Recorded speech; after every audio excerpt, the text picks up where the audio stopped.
ಏತಕ್ಕಾಗಿ ಯೇಸು ಸ್ವಾಮಿ ಈ ಮಾತುಗಳನ್ನ ಹೇಳಬೇಕು? ಬೆಳೆ ಹೇರಳವಾಗಿದೆ, ಕೊಯ್ಲುಗಾರರು ವಿರಳ. ವ್ಯವಸಾಯ ಮಾಡಬೇಕಾದ್ರೆ ಖಂಡಿತವಾಗಿಯೂ ಯಾರು ಈ ಮಾತುಗಳನ್ನ ಹೇಳುವುದಿಲ್ಲ. ಯಾವಾಗ್ಲೂ ವ್ಯವಸಾಯ ಮಾಡೋರು, ರೈತರು ಹೇಳುವುದು ಬೆಳೆ ಸರಿ ಇಲ್ಲ, ಬೆಳೆ ನಾಶ ಆಗೋಗಿದೆ, ಬೆಳೆ ನಾಶ ಆಗೋಗಿದೆ, ಬೆಳೆ ಸರಿ ಇಲ್ಲ.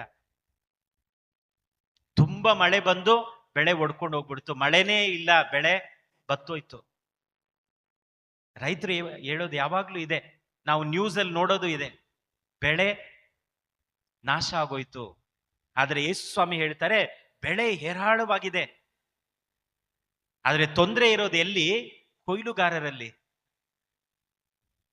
ಯೇಸು ಸ್ವಾಮಿಯ ಮಾತುಗಳು ವ್ಯತ್ಯಾಸವಾಗಿದೆ. ಅವರು ಬೆಳೆ ಇಲ್ಲ ಅಂತ ಹೇಳ್ತಿಲ್ಲ. ಹಾಗಾದ್ರೆ ಕಣ್ಣೀರಿನಲ್ಲಿರುವವರು, ಈ ಊರುಗಳಿಗೆ ಹಳ್ಳಿಗಳಿಗೆ ಹೋದ ಯೇಸು ಸ್ವಾಮಿ ನೋಡಿದ್ದು ಏನು? ಕಣ್ಣೀರಿನಲ್ಲಿರುವವರು, ನನ್ನ ಕ್ಷಮಾಪಣೆಗಾಗಿ ಹಾತೊರೆಯುತ್ತಿರುವವರು, ನನ್ನ ಸಮಾಧಾನವನ್ನು ಹುಡುಕುತ್ತಿರುವವರು, ರೋಗಗಳಿಂದ ತತ್ತರಿಸಿ ಹೋಗಿರುವವರು, ಬಾಡಿ ಹೋಗಿದ್ದಾರೆ, ಬಳಲಿ ಹೋಗಿದ್ದಾರೆ ಎಂದು ಕೇಳಿಸಿ. ಇವರೆಲ್ಲರೂ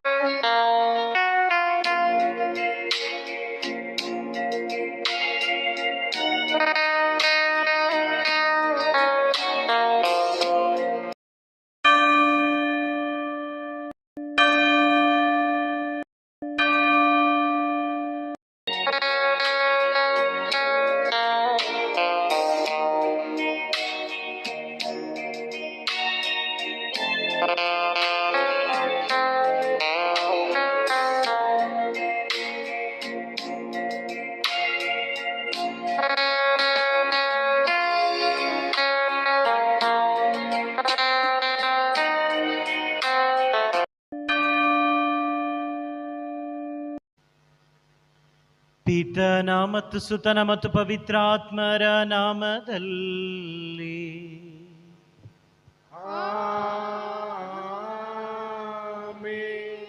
ನಮ್ಮ ಪ್ರಭು ಯೇಸು ಕ್ರಿಸ್ತರ ಕೃಪಾವರವು, ದೇವರ ಪ್ರೀತಿಯು, ಪವಿತ್ರಾತ್ಮರ ಅನ್ಯೋನ್ಯತೆಯು ನಿಮ್ಮೆಲ್ಲರೊಡನೆ ಇರಲಿ.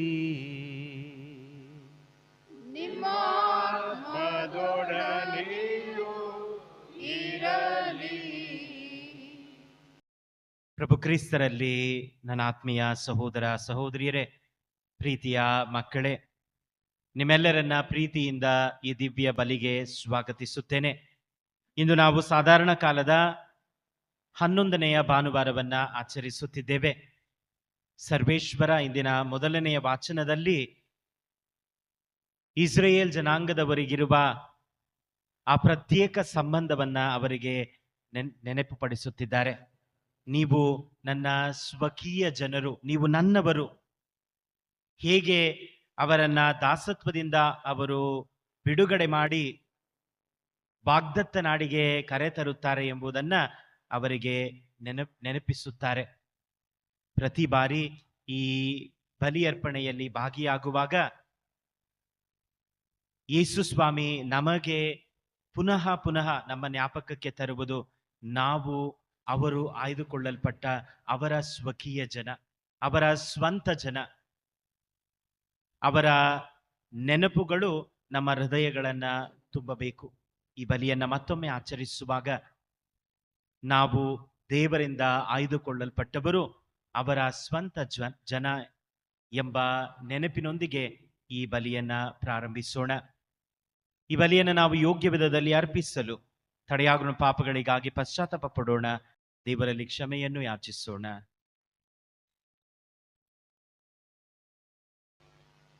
ಸರ್ವಶಕ್ತ ದೇವರಿಗೂ ಸಹೋದರ ಸಹೋದರಿಯರಿಗೂ ಯೋಚನೆಯಿಂದಲೂ ವಿಮೋಚನಾ ಕಾಂಡದಿಂದ ವಾಚನ. ಇಸ್ರಾಯೇಲರು ರೆಪೀದಿಯಮನನ್ನು ಬಿಟ್ಟು ಆ ಭೂಮಿಗೆ ಬಂದು ಅಲ್ಲಿನ ಬೆಟ್ಟಕ್ಕೆ ಎದುರಾಗಿ ಇಳಿದುಕೊಂಡರು. ಮೋಶೆ ಆ ಬೆಟ್ಟವನ್ನೇರಿ ದೇವರ ಸನ್ನಿಧಿಗೆ ಬಂದನು. ಸರ್ವೇಶ್ವರ ಸ್ವಾಮಿ ಬೆಟ್ಟದ ಮೇಲಿಂದ ಕೂಗಿ ಅವನಿಗೆ, ನೀನು ಯಾಕೋಬನ ಮನೆತನವನಾದ ಇಸ್ರಾಯೇಲರಿಗೆ ಈ ಮಾತುಗಳನ್ನು ಹೇಳು. ನಾನು ಈಜಿಪ್ಟಿನವರಿಗೆ ಏನು ಮಾಡಿದೆನೆಂದು ನೀವು ನೋಡಿದ್ದೀರಿ. ಹದ್ದು ತನ್ನ ಮರಿಗಳನ್ನು ರೆಕ್ಕೆಗಳ ಮೇಲೆ ಒತ್ತುಕೊಳ್ಳುವಂತೆ ನಾನು ನಿಮ್ಮನ್ನು ಹೊತ್ತು ಈ ನನ್ನ ಸ್ಥಳಕ್ಕೆ ಸೇರಿಸಿದ್ದೇನೆ. ಇದೆಲ್ಲ ನಿಮಗೆ ಗೊತ್ತಿದೆ. ಹೀಗಿರಲು ನೀವು ನನ್ನ ಮಾತನ್ನು ಸ್ಪರ್ಧೆಯಿಂದ ಕೇಳಿ ನಾನು ನೀಡುವ ನಿರ್ಬಂಧನೆಯನ್ನು ಅನುಸರಿಸಿ ನಡೆದರೆ ಸಮಸ್ತ ಭೂಮಿ ನನ್ನದಾಗಿದ್ದರೂ ನೀವು ಎಲ್ಲಾ ಜನಾಂಗಗಳಲ್ಲೂ ನನಗೆ ಸ್ವಕೀಯ ಜನರಾಗುವಿರಿ. ಅಲ್ಲದೆ ನೀವು ನನಗೆ ಯಾಜಕ ರಾಜವಂಶ ಹಾಗೂ ಪರಿಶುದ್ಧ ಜನಾಂಗ ಆಗುವಿರಿ. ಇಸ್ರಾಯೇಲರಿಗೆ ನೀವು ತಿಳಿಸಬೇಕಾದ ವಿಷಯವಿದು ಎಂದರು. ಪ್ರಭುವಿನ ವಾಕ್ಯ. ದೇವರಿಗೆ ಕೃತಜ್ಞತೆ ಸಲ್ಲಲಿ.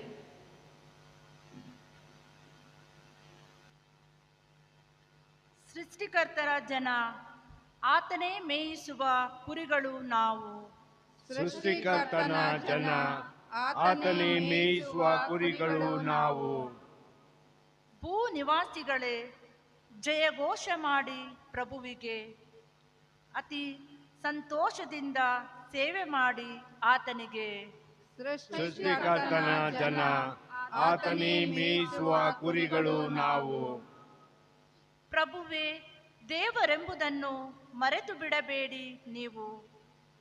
ನಮ್ಮ ಸೃಷ್ಟಿಕರ್ತ ಆತನು, ಆತನವರು ನಾವು.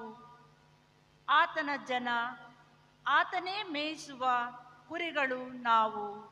ಸೃಷ್ಟಿಕರ್ತನ ಜನ, ಆತನೇ ಮೇಯಿಸುವ ಕುರಿಗಳು ನಾವು. ಹೌದು, ಪ್ರಭುವೆನಿತೋ ಒಳ್ಳೆಯವನು.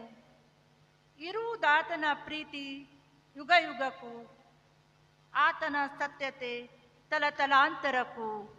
ಸೃಷ್ಟಿಕರ್ತನ ಜನ, ಆತನೇ ಮೇಯಿಸುವ ಕುರಿಗಳು ನಾವು. ಪೌಲನು ರೋಮನಿಗರಿಗೆ ಬರೆದ ಪತ್ರದಿಂದ ವಾಚನ. ಸಹೋದರರೇ, ನಾವು ಪಾಪದಿಂದ ದುರ್ಬಲರಾಗಿದ್ದಾಗಲೇ ನಿಯಮಿತ ಕಾಲದಲ್ಲಿ ಕ್ರಿಸ್ತ ಯೇಸು ಪಾಪಿಗಳಿಗೋಸ್ಕರ ಪ್ರಾಣತ್ಯಾಗ ಮಾಡಿದರು. ನೀತಿವಂತನಿಗಾಗಿ ಒಬ್ಬನು ತನ್ನ ಪ್ರಾಣ ಕೊಡುವುದು ವಿರಳ. ಸತ್ಪುರುಷನಿಗಾಗಿ ಒಬ್ಬನು ತನ್ನ ಪ್ರಾಣವನ್ನು ಕೊಟ್ಟಾನು. ಆದರೆ ನಾವಿನ್ನೂ ಪಾಪಿಗಳಾಗಿರುವಾಗಲೇ ಕ್ರಿಸ್ತ ಯೇಸು ನಮಗೋಸ್ಕರ ಪ್ರಾಣತ್ಯಾಗ ಮಾಡಿದರು. ಇದರಿಂದ ನಮ್ಮ ಮೇಲೆ ದೇವರಿಗಿರುವ ಪ್ರೀತಿ ಎಷ್ಟೆಂದು ವ್ಯಕ್ತವಾಗುತ್ತದೆ. ಕ್ರಿಸ್ತ ಯೇಸುವಿನ ರಕ್ತಧಾರೆಯಿಂದ ನಾವೀಗ ದೇವರೊಡನೆ ಸತ್ಸಂಬಂಧದಲ್ಲಿದ್ದೇವೆ. ಹೀಗಿರಲಾಗಿ ಬರಲಿರುವ ದೈವ ಕೋಪಾಗ್ನಿಯಿಂದ ಯೇಸುಕ್ರಿಸ್ತರ ಮುಖಾಂತರವೇ ಪಾರಾಗುತ್ತೇವೆ ಎಂಬುದು ಮತ್ತಷ್ಟು ನಿಶ್ಚಯವಲ್ಲವೇ? ನಾವು ದೇವರಿಗೆ ಶತ್ರುಗಳಾಗಿದ್ದರೂ ಅವರು ತಮ್ಮ ಮಗನ ಮರಣದ ಮೂಲಕ ನಮ್ಮನ್ನು ತಮ್ಮೊಡನೆ ಸಂಧಾನಗೊಳಿಸಿ ಮಿತ್ರರನ್ನಾಗಿ ಮಾಡಿಕೊಂಡರು. ನಾವೀಗ ದೇವರ ಮಿತ್ರರಾಗಿರುವುದರಿಂದ ಕ್ರಿಸ್ತ ಯೇಸುವಿನ ಜೀವದ ಮೂಲಕ ಉದ್ಧಾರ ಹೊಂದುತ್ತೇವೆ ಎಂಬುದು ಮತ್ತಷ್ಟು ಖಚಿತವಲ್ಲವೇ? ಅಷ್ಟೇ ಅಲ್ಲದೆ ನಮ್ಮ ಪ್ರಭು ಯೇಸು ಕ್ರಿಸ್ತರ ಮುಖಾಂತರ ದೇವರು ನಮ್ಮನ್ನು ಮಿತ್ರರನ್ನಾಗಿಸುವುದರಿಂದ ಅವರ ಮೂಲಕವೇ ನಾವು ದೇವರಲ್ಲಿ ಹೆಮ್ಮೆ ಪಡುತ್ತೇವೆ. ಪ್ರಭುವಿನ ವಾಕ್ಯ. ದೇವರಿಗೆ ಕೃತಜ್ಞತೆ ಸಲ್ಲಲಿ. Hallelujah, hallelujah, hallelujah. ಕ್ರಿಸ್ತ ಜೈ ಜೈ. Hallelujah, hallelujah, hallelujah. ಕ್ರಿಸ್ತ ಜೈ ಜೈ. ಕ್ರಿಸ್ತ ಜೈ ಜೈ. ಹಲ್ಲೆಲೂಯಾ. ಕ್ರಿಸ್ತ ಜೈ ಜೈ. ಹಲ್ಲೆಲೂಯಾ. ಕ್ರಿಸ್ತ ಜೈ ಜೈ. ಕ್ರಿಸ್ತ ಜೈ ಜೈ. Alleluia, alleluia. ಇವರನ್ನು ಸತ್ಯಸಂಧರನ್ನಾಗಿಸಿ ನಿಮ್ಮ ಸೇವೆಗೆ ಮೀಸಲಾಗಿಡಿ. ನಿಮ್ಮ ಮಾತೆ ಸತ್ಯ. ಅಲೆಲೂಯ. Hallelujah, hallelujah, hallelujah. ಕ್ರಿಸ್ತ ಜೈ ಜೈ. ಪ್ರಭು ನಿಮ್ಮೊಡನೆ ಇರಲಿ. ನಿಮ್ಮ ಆತ್ಮದೊಡನೆಯೂ ಇರಲಿ. ಸಂತ ಮತ್ತಾಯರು ಬರೆದ ಪವಿತ್ರ ಶುಭ ಸಂದೇಶದಿಂದ ವಾಚನ. ಪ್ರಭು ನಿಮಗೆ ಮಹಿಮೆ ಸಲ್ಲಲಿ.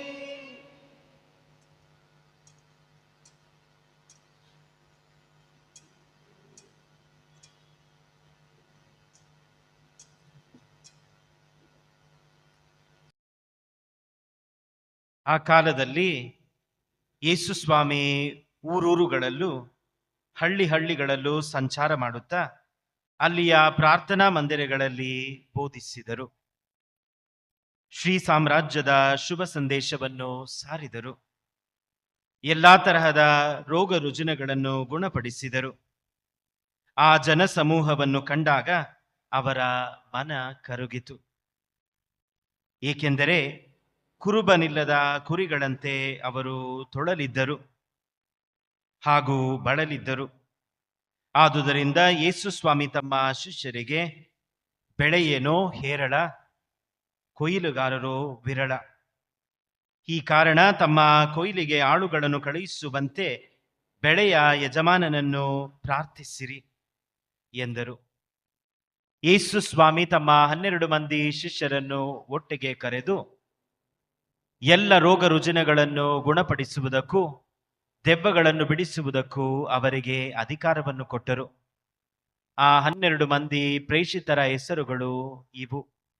ಮೊದಲನೆಯವನು ಪೇತ್ರ ಎನಿಸಿಕೊಂಡ ಸೀಮೋನ ಮತ್ತು ಅವರ ಸಹೋದರ ಆಂದ್ರೇಯ, ಜೆಬೆದಾಯನ ಮಗ ಯಾಕೋಬ ಮತ್ತು ಅವನ ಸಹೋದರ ಯೋವಾನ್ನ, ಫಿಲಿಪ್ಪ ಮತ್ತು ಬಾರ್ತಲೋಮ್ಯ, ತೋಮ ಮತ್ತು ಸುಂಕ ವಸೂಲಿಗಾರ ಮತ್ತಾಯ, ಅಲ್ಫಾಯನ ಮಗ ಯಾಕೋಬ ಮತ್ತು ತದಾಯ, ದೇಶಾಭಿಮಾನಿ ಎಂದು ಕರೆಯಲಾದ ಸೀಮೋನ ಮತ್ತು ಗುರುದ್ರೋಹಿ ಆಗಲಿದ್ದ ಯೂದ ಇಸ್ಕಾರಿಯೋತ. ಆ 12 ಮಂದಿಯ ನಿಯೋಗವನ್ನು ಕಳುಹಿಸುವಾಗ ಯೇಸು ಸ್ವಾಮಿ ಅವರಿಗೆ ಕೊಟ್ಟ ಆದೇಶ ಇದು: ಪರಕೀಯರತ್ತ ಹೋಗಲೇಬೇಡಿ, ಸಮಾರಿಯರವರ ಯಾವ ಊರಿಗೂ ಕಾಲಿಡಬೇಡಿ. ಅದಕ್ಕೆ ಬದಲು ತಪ್ಪಿ ಹೋದ ಕುರಿಗಳಂತೆ ಇರುವ ಇಸ್ರೇಲ್ ಜನರ ಬಳಿಗೆ ಹೋಗಿರಿ.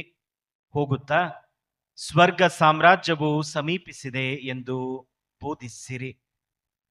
ರೋಗಿಗಳನ್ನು ಗುಣಪಡಿಸಿರಿ, ಸತ್ತವರನ್ನು ಮತ್ತೆ ಬದುಕಿಸಿರಿ, ಕುಷ್ಠರೋಗಿಗಳನ್ನು ಸ್ವಸ್ಥ ಮಾಡಿರಿ, ದೆವ್ವಗಳನ್ನು ಬಿಡಿಸಿರಿ.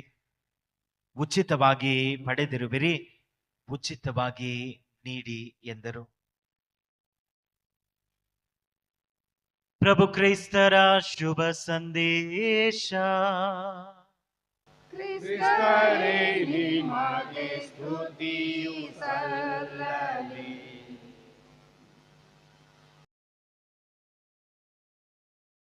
ಪ್ರಭು ಕ್ರೈಸ್ತರಲ್ಲಿ ನನ್ನ ಆತ್ಮೀಯ ಸಹೋದರ ಸಹೋದರಿಯರೇ, ಪ್ರೀತಿಯ ಮಕ್ಕಳೇ, ಸಾಧಾರಣ ಕಾಲದ 11ನೆಯ ಭಾನುವಾರ ಹೇಗೆ ಸರ್ವೇಶ್ವರ ತಮ್ಮ ಜನಾಂಗದೊಡನೆ ಇರುವ ಆ ಸತ್ಸಂಬಂಧವನ್ನ ನಮ್ಮ ನೆನಪಿಗೆ ತರುತ್ತಾರೆ. ನೀವು ನನ್ನ ಸ್ವಕೀಯ ಜನರು, ನೀವು ನನ್ನವರು. ಹೇಗೆ ಆ ಸತ್ಸಂಬಂಧವನ್ನ ಯೇಸು ಸ್ವಾಮಿ ಪುನಃ ನವೀಕರಿಸುತ್ತಾರೆ, ಬಲಪಡಿಸುತ್ತಾರೆ ಎಂಬುದನ್ನ 2ನೇ ವಾಚನದಲ್ಲಿ ನಾವು ಕೇಳಿಕೊಂಡೆವು. ನಾವು ಪಾಪವಿಲ್ಲದೆ ಇರುವಾಗ ಅಲ್ಲ, ನಾವು ಪಾಪಿಗಳಾಗಿರುವಾಗ ಯೇಸು ಸ್ವಾಮಿ ನಮ್ಮನ್ನ ತಮ್ಮವರಾಗಿಸಿಕೊಂಡರು, ನಮಗಾಗಿ ಪ್ರಾಣತ್ಯಾಗ ಮಾಡಿದರು ಎಂದು. ಶುಭ ಸಂದೇಶದಲ್ಲಿ ಯೇಸು ಸ್ವಾಮಿಯ ಕನಿಕರ ಹೇಗೆ ನಮ್ಮನ್ನ ಆವರಿಸಿ ಮುನ್ನಡೆಸುತ್ತದೆ ಎಂಬುದನ್ನ ಕೇಳಿಕೊಂಡೆವು.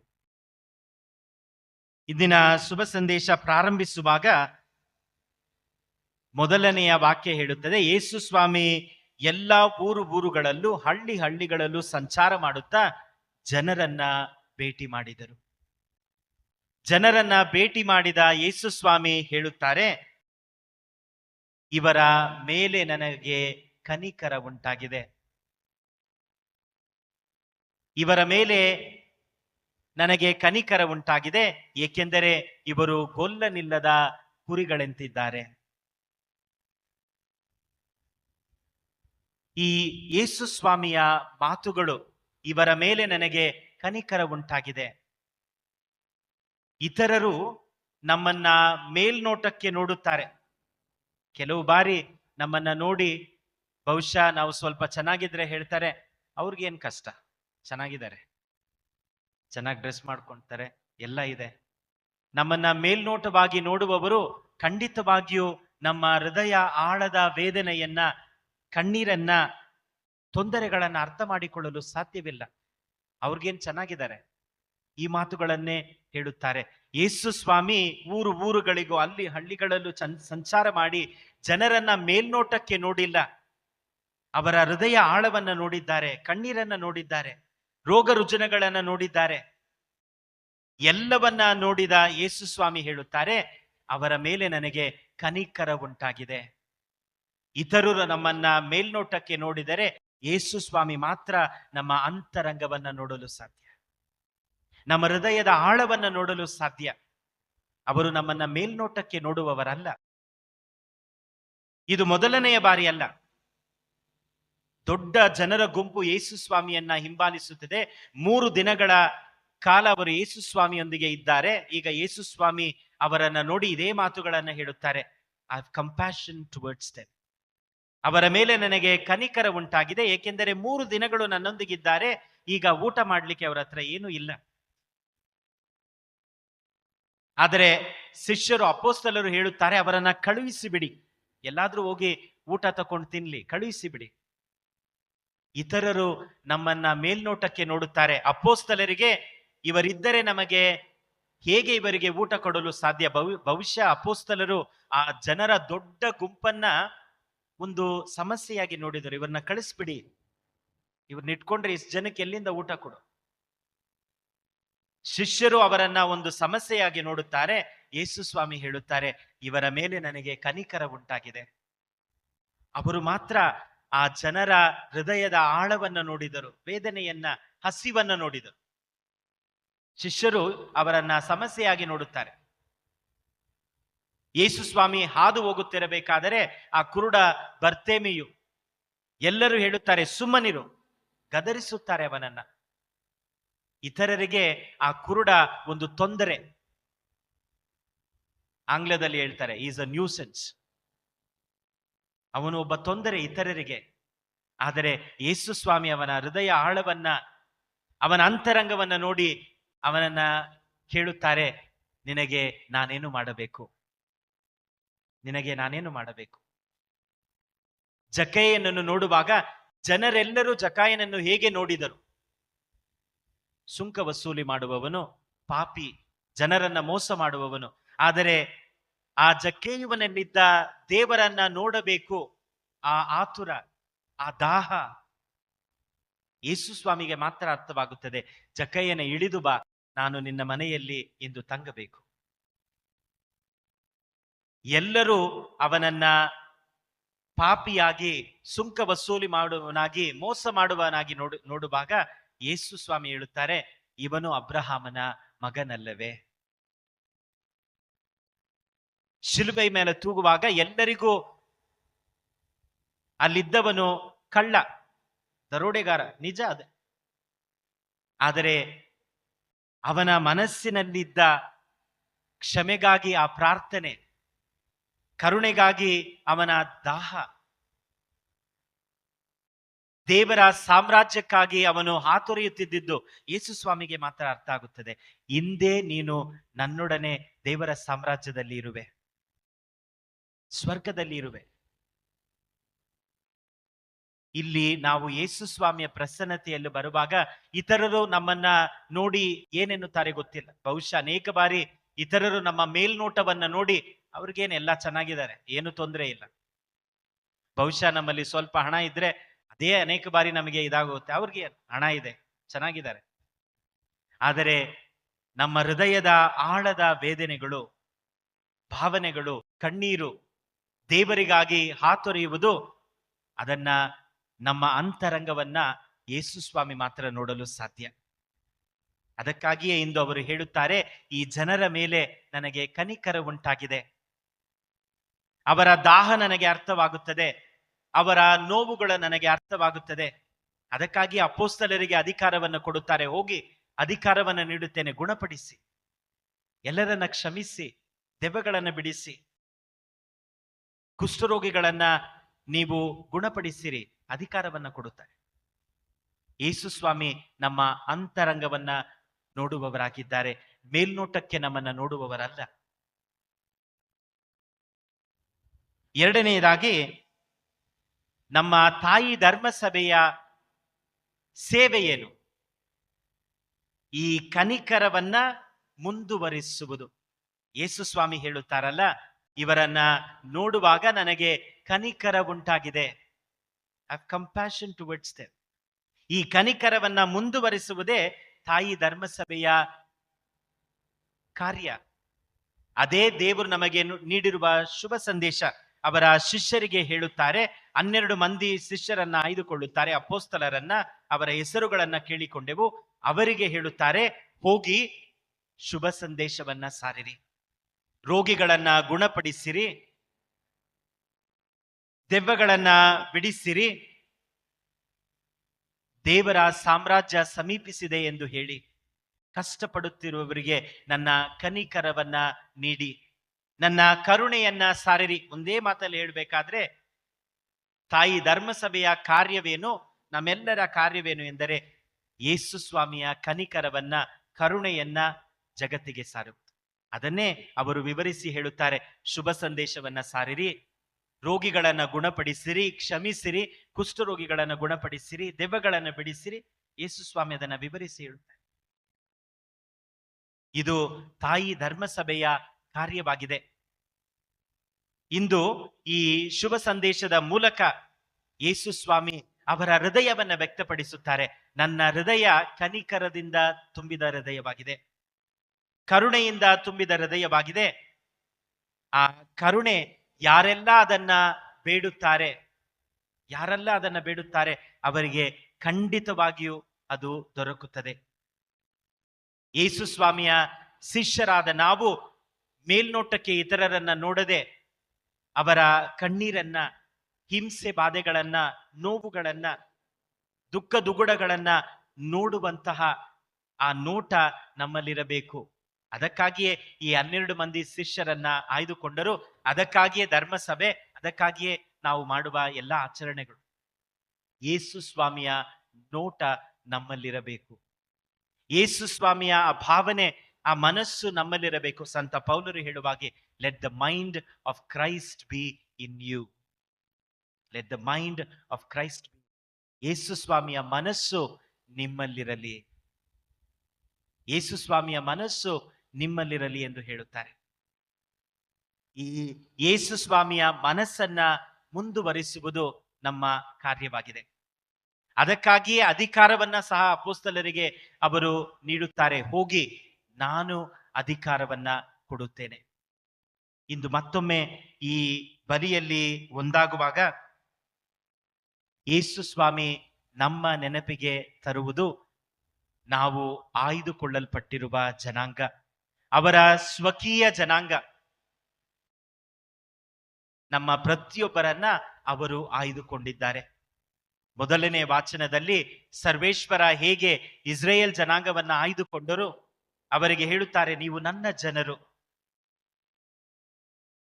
ಶುಭ ಸಂದೇಶದಲ್ಲಿ ಯೇಸು ಸ್ವಾಮಿ ತಮ್ಮ ಶಿಷ್ಯರನ್ನ ಆಯ್ದುಕೊಳ್ಳುತ್ತಾರೆ, ನೀವು ನನ್ನವರು, ನನ್ನ ಮನಸ್ಸು ನಿಮ್ಮಲ್ಲಿರಲಿ, ನನ್ನ ಕರುಣೆ ನಿಮ್ಮಲ್ಲಿರಲಿ ಎಂಬುದನ್ನ ಅವರಿಗೆ ಜ್ಞಾಪಕಪಡಿಸುತ್ತಾರೆ.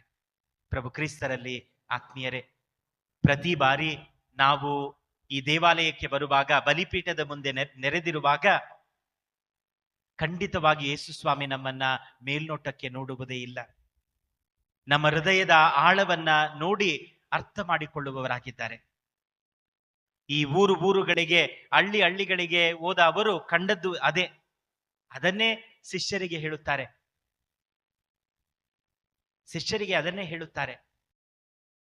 ಏತಕ್ಕಾಗಿ ಯೇಸು ಸ್ವಾಮಿ ಈ ಮಾತುಗಳನ್ನ ಹೇಳಬೇಕು? ಬೆಳೆ ಹೇರಳವಾಗಿದೆ, ಕೊಯ್ಲುಗಾರರು ವಿರಳ. ವ್ಯವಸಾಯ ಮಾಡಬೇಕಾದ್ರೆ ಖಂಡಿತವಾಗಿಯೂ ಯಾರು ಈ ಮಾತುಗಳನ್ನ ಹೇಳುವುದಿಲ್ಲ. ಯಾವಾಗ್ಲೂ ವ್ಯವಸಾಯ ಮಾಡೋರು, ರೈತರು ಹೇಳುವುದು ಬೆಳೆ ಸರಿ ಇಲ್ಲ, ಬೆಳೆ ನಾಶ ಆಗೋಗಿದೆ, ಬೆಳೆ ನಾಶ ಆಗೋಗಿದೆ, ಬೆಳೆ ಸರಿ ಇಲ್ಲ. ತುಂಬಾ ಮಳೆ ಬಂದು ಬೆಳೆ ಒಡ್ಕೊಂಡು ಹೋಗ್ಬಿಡ್ತು, ಮಳೆನೇ ಇಲ್ಲ, ಬೆಳೆ ಬತ್ತೋಯ್ತು. ರೈತರು ಹೇಳೋದು ಯಾವಾಗ್ಲೂ ಇದೆ, ನಾವು ನ್ಯೂಸ್ ಅಲ್ಲಿ ನೋಡೋದು ಇದೆ, ಬೆಳೆ ನಾಶ ಆಗೋಯ್ತು. ಆದ್ರೆ ಯೇಸು ಸ್ವಾಮಿ ಹೇಳ್ತಾರೆ ಬೆಳೆ ಹೇರಾಳವಾಗಿದೆ. ಆದ್ರೆ ತೊಂದರೆ ಇರೋದು ಎಲ್ಲಿ? ಕೊಯ್ಲುಗಾರರಲ್ಲಿ. ಯೇಸು ಸ್ವಾಮಿಯ ಮಾತುಗಳು ವ್ಯತ್ಯಾಸವಾಗಿದೆ. ಅವರು ಬೆಳೆ ಇಲ್ಲ ಅಂತ ಹೇಳ್ತಿಲ್ಲ. ಹಾಗಾದ್ರೆ ಕಣ್ಣೀರಿನಲ್ಲಿರುವವರು, ಈ ಊರುಗಳಿಗೆ ಹಳ್ಳಿಗಳಿಗೆ ಹೋದ ಯೇಸು ಸ್ವಾಮಿ ನೋಡಿದ್ದು ಏನು? ಕಣ್ಣೀರಿನಲ್ಲಿರುವವರು, ನನ್ನ ಕ್ಷಮಾಪಣೆಗಾಗಿ ಹಾತೊರೆಯುತ್ತಿರುವವರು, ನನ್ನ ಸಮಾಧಾನವನ್ನು ಹುಡುಕುತ್ತಿರುವವರು, ರೋಗಗಳಿಂದ ತತ್ತರಿಸಿ ಹೋಗಿರುವವರು, ಬಾಡಿ ಹೋಗಿದ್ದಾರೆ, ಬಳಲಿ ಹೋಗಿದ್ದಾರೆ ಎಂದು ಕೇಳಿಸಿ. ಇವರೆಲ್ಲರೂ ಹೇರಾಳವಾಗಿದ್ದಾರೆ. ಇವರೆಲ್ಲರೂ ಹೇರಾಳವಾಗಿದ್ದಾರೆ. ಇವರಿಗೆ ಸೇವೆ ಮಾಡಲು ಕೆಲಸ ಮಾಡುವವರು ವಿರಳವಾಗಿದ್ದಾರೆ. ಧರ್ಮಸಭೆಯಲ್ಲಿ ವೀಕ್ಷಕರು ಬೇಕಾಗಿಲ್ಲ, ಕೆಲಸ ಮಾಡುವವರು ಬೇಕು. ಕೆಲಸ ಮಾಡುವವರು, ದೇವರಿಗಾಗಿ ದೇವರನ್ನ ಹುಡುಕುವವರು ಇಂದಿಗೂ ಇದ್ದಾರೆ.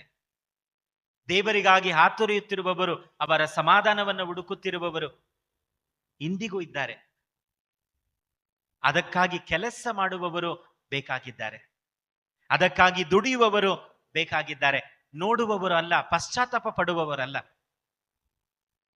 ಬರೀ ನಾವು ನೋಡ್ಬಿಟ್ಟು ಅಯ್ಯೋ ಪಾಪ ಕಷ್ಟದಲ್ಲಿದ್ದಾರೆ, ಅದು ಯೇಸು ಸ್ವಾಮಿಗೆ ಬೇಡ.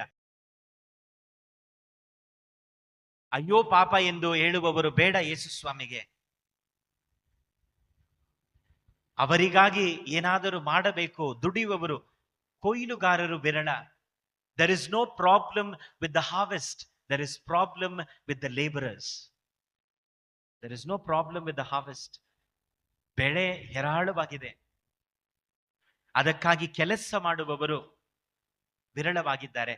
ಯೇಸು ಸ್ವಾಮಿ ನಮ್ಮನ್ನ ಕರೆದಿರುವುದು ಕೇವಲ ವೀಕ್ಷಕರಾಗಿ ನೋಡುವವರಾಗಿ ಇರಲು ಅಲ್ಲ, ಪರಿತಪಿಸುವರ ಅಯ್ಯೋ ಪಾಪ ಅಂತ ಹೇಳಿದಕ್ಕಾಗಿ ಅಲ್ಲ, ಅವರ ಜೊತೆ ದುಡಿಯಲು. ಇಂದು ಆ ಕರೆಯನ್ನ ಅರ್ಥ ಮಾಡಿಕೊಳ್ಳುತ್ತಾ ನಮ್ಮನ್ನೇ ಅವರಿಗೆ ಅರ್ಪಿಸೋಣ. ನಮ್ಮ ಕುಟುಂಬದಲ್ಲಿರುವ ಬೆಳೆ ಹೇರಾಳವಾಗಿದೆ. ನಮ್ಮ ಧರ್ಮ ಕೇಂದ್ರದಲ್ಲಿ ಆ ಬೆಲೆ ಹೇರಾಳವಾಗಿದೆ.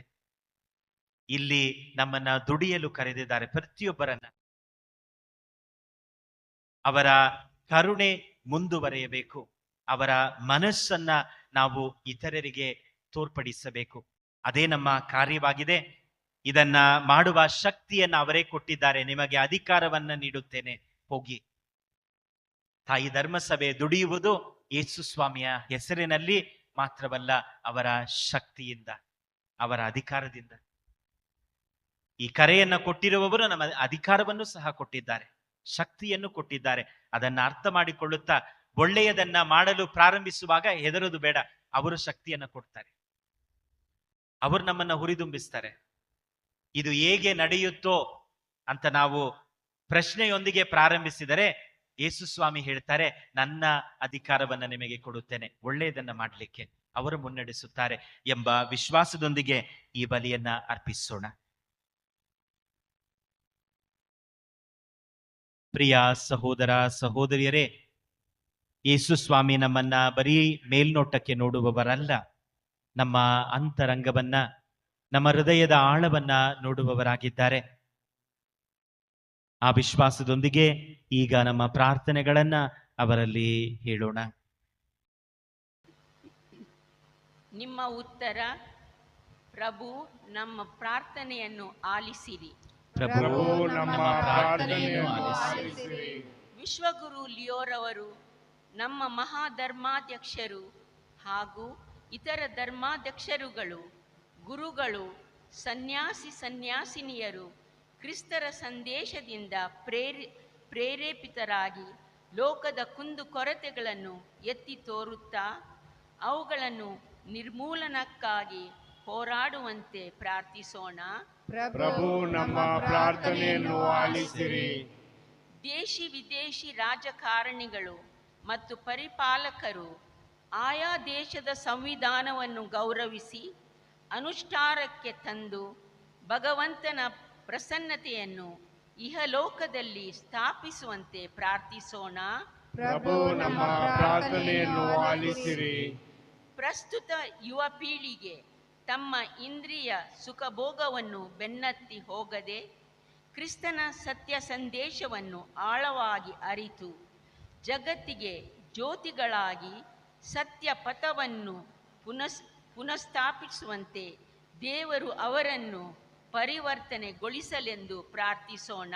ಪ್ರಭು ನಮ್ಮ ಪ್ರಾರ್ಥನೆಯನ್ನು ಆಲಿಸಿರಿ. ಪ್ರಾಪಂಚಿಕ ಮತ್ತು ಇಂದ್ರಿಯ ಸುಖಭೋಗಕ್ಕಾಗಿ ಹೆತ್ತ ತಂದೆ ತಾಯಿಗಳನ್ನೇ ನಿರಾಕರಿಸುತ್ತಾ ಹೊರಟಿರುವ ನವ ದಂಪತಿಗಳು ನಿಮ್ಮ ತಂದೆ ತಾಯಿಗಳನ್ನು ಗೌರವಿಸಿರಿ ಎನ್ನುವ ದೇವರ ಕಟ್ಟಳೆಯನ್ನು ಅನುದಿನ ಅನುಸರಿಸುವಂತೆ ಪ್ರಾರ್ಥಿಸೋಣ. ಪ್ರಭು ನಮ್ಮ ಪ್ರಾರ್ಥನೆಯನ್ನು ಆಲಿಸಿರಿ. ನಮ್ಮ ವೈಯಕ್ತಿಕ ಕೋರಿಕೆಗಳಿಗಾಗಿ ಪ್ರಾರ್ಥಿಸೋಣ. ಬೆಳೆ ಏನೋ ಹೇರಾಳವಾಗಿದೆ, ಕೊಯ್ಲುಗಾರರು ವಿರಳ ಎಂದು ಹೇಳುತ್ತಾರೆ. ಇತರರನ್ನು ನೋಡುವಾಗ ಬರೀ ಮೇಲ್ನೋಟಕ್ಕೆ ನೋಡದೆ ಅವರ ಹೃದಯದ ಆಳವನ್ನ ನೋಡೋಣ. ಯೇಸು ಸ್ವಾಮಿಯ ಮನಸ್ಸು ನಮ್ಮಲ್ಲಿರಲಿ.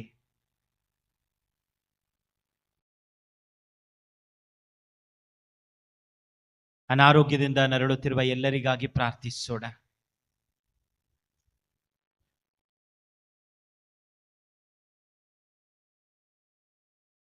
ನಮ್ಮ ಮಕ್ಕಳು ಮತ್ತು ಯುವಕರು ಶೈಕ್ಷಣಿಕ ವರ್ಷವನ್ನ ಪ್ರಾರಂಭಿಸಿದ್ದಾರೆ, ಅವರಿಗಾಗಿ ಪ್ರಾರ್ಥಿಸೋಣ.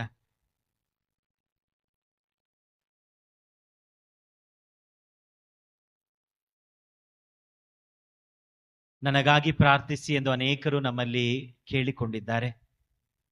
ಯಾರೆಲ್ಲ ನಮ್ಮ ಪ್ರಾರ್ಥನೆಗಾಗಿ ನಮ್ಮನ್ನ ಕೇಳಿಕೊಂಡಿದ್ದಾರೆ ಅವರೆಲ್ಲರಿಗಾಗಿ ಪ್ರಾರ್ಥಿಸೋಣ.